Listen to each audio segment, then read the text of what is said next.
Another thing is that, yeah, you want to be seen by God.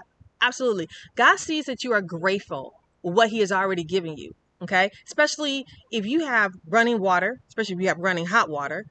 We don't realize how many people don't have running hot water in different parts of the country, even maybe in the United States. They just don't have running hot water. So if you have water, if you have running hot water, if you have water near you and you're able to bathe yourself and you're able to dress, then we want to tell God that we appreciate what he has given us. This is the reason why people dress up on Sundays, but it's also every day we want to say that we are grateful for what God has given us. Okay, another reason to dress for expectation, it's being ready, right? You want to be ready. You can encounter your miracle and your blessing at any moment.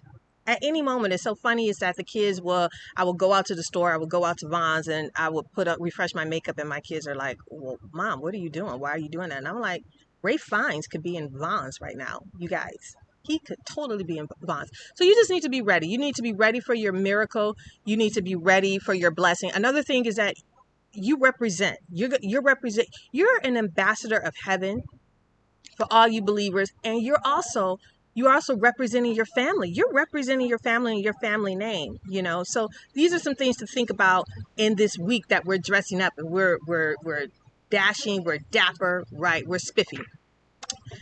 Also, another expectation is we can consider the book of Esther.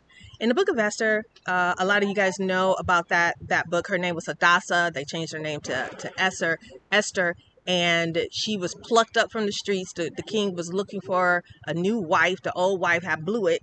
She blew her gig, and so he was looking for a new wife. Well, actually, his people wanted him to find another wife because they didn't want him to go back to his old wife. And so she was plucked up from the street. They prepared her before she was presented to the king. So it took a year to prepare her. And so not only was she spent a year grooming and getting ready for her king, she spent a year getting ready to rule a kingdom.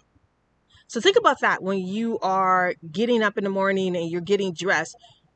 You're getting ready to rule a kingdom. Your life is your kingdom. All right. So you're saying is that you rule over your kingdom. So you're also getting ready to rule over a kingdom, especially for those of us who are entrepreneurs and we're in business. Something to think about. Right. Your appearance will be burned in the memory of those who encounter you. Okay, I was having a conversation with a friend of mine from Detroit, a childhood friend. We went to junior high and high school together, and I contacted her because I wanted to get some more information. When we were in junior high school, we went to Charles Drew Middle School in Detroit, Michigan. Charles Drew Middle School.